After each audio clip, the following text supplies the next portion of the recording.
Rob, what is our third main topic today? John, our third main topic comes from Victor.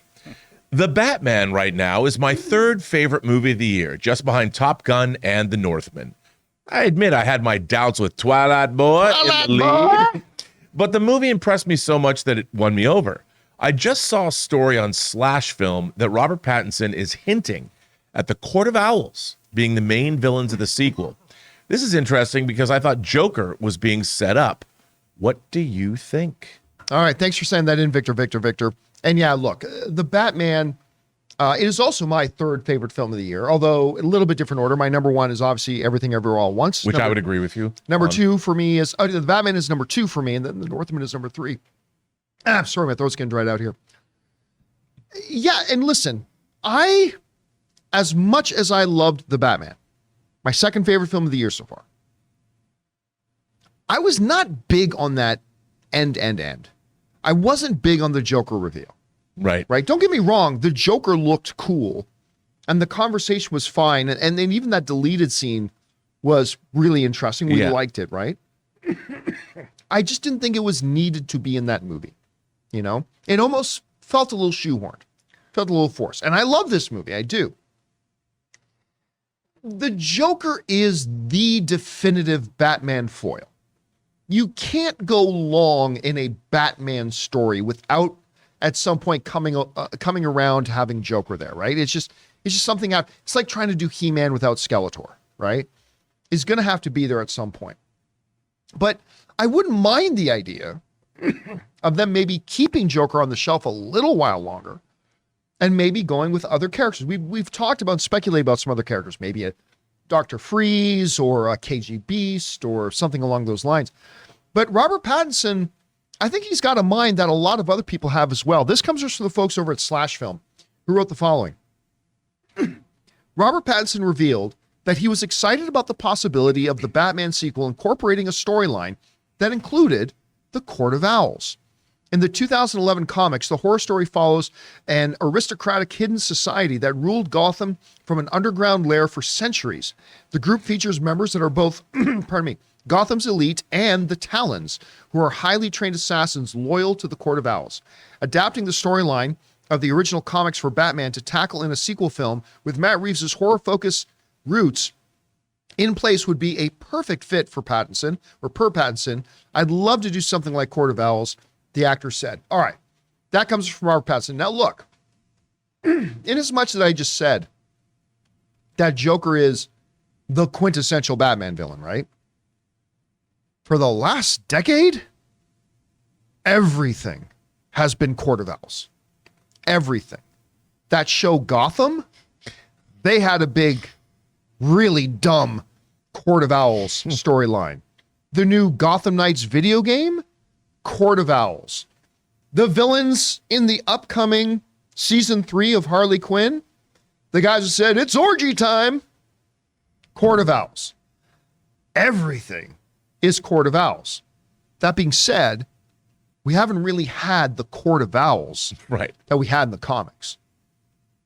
And we were always talked about this, Rob, that in trying to speculate and theorize about who would be a good, grounded kind of villain, a street level kind of stuff, a foil, if you will, for Batman in a sequel. I'll tell you what, if there was ever a good time for a Court of Owls, in as much as they've been overused the last number of years in different mediums, this Batman franchise seems to be a really good place that you could do that, especially understanding the crime world as it is now with Falcone and Cobblepot and even Bruce's own father and his history and stuff like that. The idea of a Court of Owls being there in the shadows of that Batman world seems more applicable than any of the other mediums I've seen them try to do it with so far. So I would be totally down for this if they were to do that. Rob, what do you think about the idea of a Court of Owls for this Batman universe? And secondly, was Robert Pattinson maybe giving us a hint? Like, what do you think the possibility is that they could actually use the Court of Owls in the next one instead of Joker? Well, I think in the tone of Matt Reeves' Batman, Gotham was a much bigger player as far as almost being a character, because you saw a lot more of the Gotham underworld. You saw how things work, how power is distributed across the police force, across the underworld itself. And I think the thing about the Court of Owls is you could almost create your own leader of the Court of Owls. You could use the comic books, but you could cast somebody great to play opposite him when it's revealed. And also what I love about the Court of Owls is how it's steeped in Gotham history, and how I love aristocratic secret societies, especially when they involve worshiping Satan, like in the Ninth Gate or something. Give me that. I love conspiracy with ninjas, ninjas too. Like if you have Satan worshiping ninjas, come on. That pretty much riding dinosaurs, and you've got $1 billion movie. I'm telling you. But I think the Court of Owls, the fact that especially today with our political system, the fact that there's powers at they have the tendrils or the talons that are reaching throughout Gotham to the point where Batman was completely unaware of this. It was almost like the Sith have risen up or were always there, and he just never encountered them because they've been there for so long. He didn't even know to look.